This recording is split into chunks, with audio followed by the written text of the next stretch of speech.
qu'il va délivrer? D'autant plus que j'y suis attendu moi-même pour y intervenir à ses côtés. Donc oui, on va répondre à toutes les allégations que nous subissons depuis maintenant plusieurs jours et puis à celles qui ont été ajoutées par le travail d'investigation prétendu, même si pour moi il n'y a que des supputations là-dedans de la part de vos confrères de Radio France, puisque d'ailleurs je note une belle concordance des temps entre l'aboutissement de leur enquête et les perquisitions que nous avons subies cette semaine.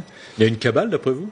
Pour nous clairement, c'est-à-dire que je comprends que depuis quelques heures maintenant on commente beaucoup la colère qui s'est exprimée en réaction à la disproportion du dispositif qui nous a fait face, mais maintenant que la colère est en train de retomber, que la tension s'apaise et que nous avons l'occasion d'avancer des arguments juridiques et politiques, vous allez voir que la vapeur va s'inverser. Je dois dire que j'ai accepté votre invitation tout à l'heure au milieu d'un tumulte médiatique que vous avez suivi, en pensant, et c'est ce qui m'avait été annoncé, que M. de Chalvron serait sur ce plateau, et donc il y a des arguments à avancer, nous avons les nôtres. C'est le personnage par lequel toute l'affaire, qui n'en est pas une, des comptes de campagne a commencé. J'aurais aimé pouvoir échanger avec lui. C'était ce qui était prévu. On m'a confirmé qu'il n'a pas souhaité échanger avec moi. Je trouve que c'est regrettable et je pense aussi que ça participe de la démonstration que je m'apprête à vous faire. Vous êtes député, lui, il l'a rappelé, c'est un fonctionnaire. Donc, bon, voilà, vous voyez, on n'est peut-être pas tout à fait si on doit prendre une balance sur le même plateau. Puisqu'on est ici sur le plateau d'LCI, vous savez que je suis invité régulièrement ici, il n'y a pas que des législateurs autour du plateau, et il y a des gens qui défendent leurs opinions, fonctionnaires ou pas, et il aurait très bien pu discuter avec moi. Que craint-il? Vous savez, quand on tire le fil de ce que M. de Chalvron a dit, presque, c'est une mise en cause du fonctionnement de la commission, tout le monde l'aura compris. Si on tire un peu la bobine, on peut lui poser la question, est-ce que M. de Chalvron considère que M. Laugereau, le président de la commission des comptes, est complice d'un détournement de fonds publics? Est-ce qu'il pense que M. Laugereau doit être mis en examen? Est-ce qu'il pense que tous ses anciens collègues, qui ont fait un travail, a priori, on peut le penser, scrupuleux, sous les consignes de M. Laugereau, est-ce qu'il pense qu'eux sont complices de détournement de fonds publics? Parce qu'à un moment donné, vous pourriez le travailler un peu plus, M. de Chalvron, c'est quand même assez grave, les accusations qu'il porte. On lui a posé des questions sur de la commission avec Arlette Chabot, on a compris quel était son point de vue. Et puis surtout, pourquoi choisit-il de se mettre comme ça au service de M. Macron, quoi? Alors, est-ce que vous pouvez... Donc, il a soulevé un certain nombre de points. Oui. On ne va pas tous les lister. Il y en a quand même qui retiennent leur attention, notre attention, parce que c'est du pénal, cette fois. Qu'est-ce que vous répondez, notamment sur ces prêts illégaux de main-d'œuvre? Tout ça est très technique, mais je vais essayer de vous répondre pour le mieux. D'abord, il faut que les gens qui nous écoutent comprennent comment fonctionne un compte de campagne. Un compte de campagne, vous déclarez tout, et d'ailleurs on vous demande de déclarer beaucoup. Il faut imaginer que ce sont des dizaines, des centaines de coups de fil en amont de nos décisions auprès de la Commission pour vérifier que ce que nous faisons est dans notre bon droit. Donc c'est des dizaines d'échanges téléphoniques. Monsieur de Chalvron, qui était chargé de l'analyse des comptes de campagne de Jean-Luc Mélenchon, nous a posé plus de 2000 questions. Des questions par téléphone, des questions par mail, qui redonnent ces questions par... Bon, bref, tout ça, c'est du déclaratif, il l'a dit et il a raison, parce qu'il faut bien dire une chose aux contribuables français aussi, c'est que quand on déclare dans un compte de campagne, on ne demande pas, bien évidemment, et fort heureusement, le remboursement de tout ce qui est déclaré. C'est la commission qui en juge. Par contre, souvenez-vous que l'affaire Big Malion est une affaire de sous-facturation, c'est-à-dire que le reproche qui avait été fait, c'est de ne pas en déclarer assez. Donc nous, on le dit, on préfère tout déclarer, même l'air qu'on respire, pour être sûr d'être bien propre, parce que voyez une chose, un compte de campagne, par exemple pour législative, si je fais un meeting, d'accord, que dans mon meeting apparaissent des rubans de papier crépon pour décorer la salle, je dois déclarer comment j'ai acheté ce papier crépon. Et si, y compris sur Facebook, on voit des photos du meeting de Quatennens et qu'on dit attention, le papier crépon qui est présent, il n'a pas été déclaré. Bon, voilà, c'est du déclaratif. C'est du déclaratif. Ce que nous reproche Monsieur de Chalvron. Monsieur de Chalvron.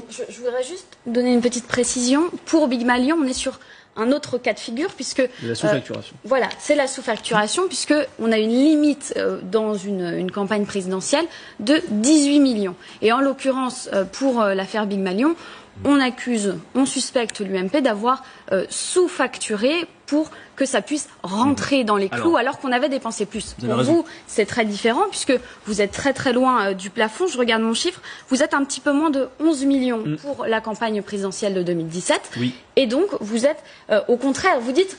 On doit tout déclarer, on déclare le papier crépon. En effet, vous avez, au contraire de l'UMP au moment de Big Malion, tout avantage à tout déclarer pour vous faire rembourser au maximum. Donc on est vraiment sur deux catégories très différentes. D'abord, rappelez une chose, vous avez raison, c'est important. Vous parlez des 11 millions du budget global de notre campagne. Il faut quand même le noter parce que notre campagne a duré 15 mois en termes de temporalité. Donc c'est 15 mois de campagne. c'est 11 millions de budget et ça atteint le score que vous connaissez qui est de près de 20%. Je m'excuse auprès de Benoît Hamon de le prendre en exemple, mais c'est significatif. La campagne de Benoît Hamon dure 3 mois, elle coûte plus cher que la nôtre, 15 millions d'euros. Et elle atteint un score que vous connaissez. Ouais, donc d'abord, commencez par dire. Le problème, c'est depuis ce matin. On va en parler. Mais depuis ce matin, je vais vous en parler. Moi, je ne peux pas vous répondre à tout. Le coût, ça. Juste d'abord. C'est un autre débat. Depuis ce matin, vos confrères ici même disent la campagne a coûté cher. Il y a eu des surfacturations. Les prestations de Mediascope, on va en parler, sont très chères. Ça a été dit ici même sur ce plateau. C'est ça qui retient notre attention. Alors regardons. Donc d'abord, une campagne qui n'est pas la plus onéreuse, y compris en termes de temporalité. Y a-t-il surfacturation? La réponse est non. Pourquoi? Mediascope, le prestataire de services de communication et de conseil en communication de la campagne de Jean-Luc Mélenchon, dans lequel travaille Sophia Chikirou, a fourni des prestations. Un certain nombre, d'ailleurs, vous-même avez salué cette belle campagne novatrice. Je pense au meeting hologramme, je pense à l'émission de 6 heures de chiffrage de notre campagne, je pense à tous les éléments pragmatiques. C'est important sur le coup. Je termine sur le coup, je vous promets, je conclue, mais parce que ça a été mis en cause sur votre antenne. Le coût de ces prestations, comparons. Pour les prestations de conseil, sur toute la campagne de Jean-Luc Mélenchon, Mediascope facture pour les prestations de conseil 80 000 euros. À titre de comparaison, sur la campagne d'Emmanuel Macron, dont les comptes de campagne ont été soulevés d'irrégularités par la Commission des comptes, ce qui n'est pas notre cas. Le total, pour 8 mois de campagne chez Emmanuel Macron, avec un prestataire qui s'appelle Jésus et Gabriel, bon, on ne choisit pas le nom de ces prestataires, peu importe, c'est 103 500 euros. Mais je termine sur les clips de campagne. Chez Mediascope, prestataire de Jean-Luc Mélenchon, 20 clips de campagne coûtent 108 400 euros. Chez Emmanuel Macron, un seul clip de campagne, je termine, un seul. En fait, ce qui intéresse, ce qui pose problème, c'est est-ce qu'il n'y a pas eu des irrégularités, des anomalies quand il a fallu les fabriquer. Donc sur le coup, c'est bon, vous avez eu vos réponses. Non mais d'accord, c'est pas le sujet, si vous portez un costume, voilà, et vous dites j'ai un costume, Arlette Chabot, depuis ce matin sur les antennes, c'est le coût qui est problématique. On a évacué ce problème? Est-ce que la prestation valait ça?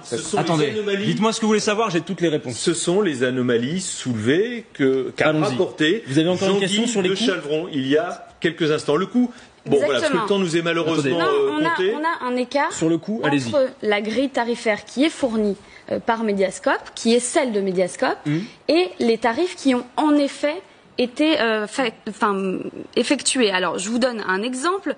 Analyse des enquêtes d'opinion, facturée normalement 1125 euros, c'est moins 7125 euros par rapport à la facturation normalement de base. Bon, mais regardez, par exemple, je sais que Mediascope, je crois, facture quelque chose comme 600 euros par jour sa prestation de conseil. En moyenne, dans la profession, j'ai vérifié avant de venir, c'est 900 euros. Donc, vous voyez, je veux bien qu'on puisse discuter de toutes les lignes tarifaires et toute la tarification à l'acte, j'ai pas de problème avec ça, mais au global, vous devez voir que ce que pèse la prestation dans le total de la campagne n'est absolument pas énorme, et qu'en termes de tarification, en comparaison, moi je vous demande, allez voir combien coûte un clip de campagne pour Emmanuel Macron. Mais c'est pas la question, ça n'a pas de sens. Mediascope va facturer une prestation, un tel montant, globalement, c'est sa grille tarifaire, elle est disponible, vous pouvez y aller à la commission des comptes de campagne, on a la grille tarifaire, et ensuite quand on regarde les factures une à une, eh bien ce ne sont pas les mêmes montants. Non mais vous avez raison, peut-être, prenons un exemple, vous avez raison sur un point, prenons un exemple. Ce matin, vous avez parlé, vous savez, de la mise en ligne d'une vidéo, par exemple, en disant Mediascope facture ça de 250 euros. Ce matin, sur un plateau, on me dit, mais attendez, monsieur Caténins, 250 euros pour mettre une vidéo en ligne. Moi, si je mets une vidéo sur Facebook, ça me prend 3 clics. Ben non. Dans le cadre d'une campagne présidentielle, cette grille tarifaire peut être amenée à être modifiée pour la raison, imaginez bien qu'il y a beaucoup plus d'heures de travail. Un meeting vidéo. Vous regardez tout le meeting, vous choisissez les extraits, vous faites du montage, c'est pas 2 clics dans le cadre d'une campagne présidentielle, d'accord? Donc, il y a quand même le caractère particulier d'une campagne présidentielle, c'est beaucoup de travail humain, c'est beaucoup de besoins matériels. Vous connaissiez comment ça fonctionnait. En 2012, Sophia Chikirou était déjà là, vous n'étiez pas membre de la campagne et vous étiez plus jeune à l'époque, mais il y avait pas ce problème-là n'est pas apparu. Il y avait des salariés à l'époque. À l'époque, il y avait des salariés. Vous êtes d'accord pour dire, Lilian Alemania, vous êtes d'accord pour dire qu'il n'y a pas de problème de facturation au niveau des coûts? Regardez un peu encore une fois. Tout dépend de la je pense qu'il faut comparer. Moi, ce que je mets en cause, moi, depuis 3 jours, c'est qu'il y a vraiment un 2 poids 2 mesures. C'est-à-dire que, pourquoi est-ce qu'on ne farfouille pas plus dans les comptes de campagne de Macron, qui par ailleurs, eux, sont mis en cause par la Commission? Et il y a une enquête. Libération a fait une enquête sur. D'accord. Vous avez l'information, les perquisitions, dans une quinzaine de domiciles des proches d'Emmanuel Macron, elles ont eu lieu quand? Ça, c'est une autre question. Mais vous disiez, il n'y a pas eu d'enquête sur Emmanuel Macron. Si, il y a eu une enquête préliminaire qui est ouverte. Justement, le classement sans suite sur ces enquêtes. Venons à la suite, c'est-à-dire moi j'ai toutes les réponses sur, y compris la structure de la campagne. Par exemple, mais ça veut dire qu'il n'y a rien à craindre. Ce qu'on comprend pas très bien, c'est, on comprend que vous exprimiez une certaine indignation ou colère. Là, vous n'allez pas me faire le coup de la colère si on n'a rien à craindre. Moi, je vais répondre à vos questions. Je finis. Ouais, okay. Ça veut dire ce que vous nous dites et ce que dira sans doute Jean-Luc Mélenchon tout à l'heure, c'est que tout est nickel, pour faire simple et employer un mot familier dans la campagne. Vous n'avez strictement rien à craindre et vous serez grand gagnant le jour où, disons que l'enquête préliminaire conclura. Oui, Arlette Chabot. Oui, sauf que Arlette Chabot, moi, je pense, compte tenu de la disproportion de ce qui a été fait, une opération qui relève du point de vue de tous les policiers qui ont été mobilisés. Il faut voir que là, il y a une brigade. Je crois que c'est 83 personnes, des gens qui s'occupent normalement des Panama Papers et de l'évasion et de la fraude fiscale, qui sont intégralement mobilisés à savoir ce qu'il en est des comptes de campagne de Jean-Luc Mélenchon. Bon. Maintenant, est-ce que vous voulez qu'on vienne à la structure de la campagne, ce que met en cause M. de Chalvron?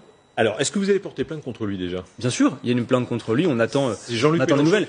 Par ailleurs, il a dit tout à l'heure sur votre antenne qu'il ne connaissait pas Jean-Luc Mélenchon. Attention quand même, là je sais qu'il parle dans son rôle d'inspecteur, mais M. de Chalvron a occupé des fonctions politiques, d'accord. Il a été membre d'un cabinet ministériel de M. Mexando, un socialiste dont on sait d'ailleurs que depuis 30 ans, les relations avec Jean-Luc Mélenchon sont absolument pourries. Donc ça c'est une petite information au passage. Non, maintenant, mais il a démissionné, c'est pas lui qui transmet le dossier à la justice. Le temps nous est compté.